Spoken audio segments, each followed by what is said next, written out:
ও মুসলমান, আল্লাহর বান্দা জাহান্নামের দিকে যাইতেছে আর পিছন দিকে আল্লাহ রব্বুল আলামিনের দিকে তাকায় তাকায় বলেন, ও মালিক, ভুল হয়েছে গো আল্লাহ,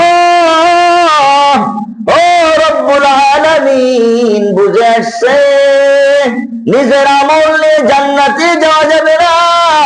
আল্লাহ রব্বুল আলামিন, আমি ভুল করেছি গো মালিক,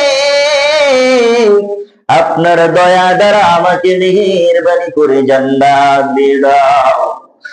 আল্লাহ রব্বুল আলামিন ফেরেশতাদেরকে ডাক দিয়ে বলল, ফেরেশতারা শোনো, আমার বান্দাকে আমি দয়া দ্বারা জান্নাত দিয়ে দিলাম। ভাইয়ারা আমার, আমল নিয়ে জান্নাতে যাওয়া যাবে না এর অর্থ এমনটি নয় আমল করা যাবে না, এমন নয়। আমল করতে হবে, নামাজ পড়তে হবে, রোজা রাখতে হবে, হজ করতে হবে, যাকাত দিতে হবে। আল্লাহ রব্বুল আলামিনের দরবারে যখন আমল নিয়ে আমরা উপস্থিত হব, আল্লাহ রব্বুল আলামিন একটি নিয়ামত সম্পর্কে যদি আপনাকে আমাকে জিজ্ঞাসা করে, মুসলমান, একটি চোখের নিয়ামত সম্পর্কে যদি আল্লাহ প্রশ্ন করে, উত্তর দেওয়ার মতন কোন রাস্তা থাকবে না। মুসলমান ভাইয়েরা আমার, তাই তো আল্লাহ রব্বুল আলামিন বলেন, আমানু দুখুলু ফিস-সিলমি কাফা। ও দুনিয়ার ইমানদার মুমিন মুসলমান শোনো, যারা ঈমান এনেছো, তোমরা ইসলামের প্রতি অন্তর্ভুক্ত হয়ে যাও, পরিপূর্ণ দাখিল হয়ে যাও। কিছু মানবে আর কিছু মানবে না, এমনটি হতে পারে না।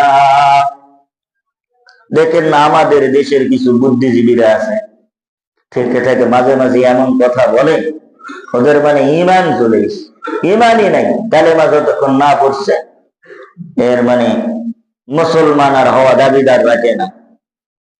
আল্লাহ তাআলা বলেন, কিছু অংশ কোরআনে কারীমের মানলে আর কিছু অংশ মানলে না, হবে না। আমাদের দেশের অনেক মানুষের অবস্থা এমন হয়ে গেছে, আমাদেরও তো এমন। আমরা কিছু দেহের মধ্যে উঠাই, কিছু দেহের মধ্যে উঠাই না। এগুলো আলেমদের ব্যাপারে কিন্তু কোনো ছাড় নাই। আলেম যদি হয়েছে, আমল যদি না করে, আল্লাহ তাআলা তাকেও কাল কিয়ামতের দিন কি করবে না, ছাড় দিবেনি। আপনাদের উপর যেমন আল্লাহর বিধান আইন, একজন আলেম মুফতি মুহাদ্দিস তার উপরও।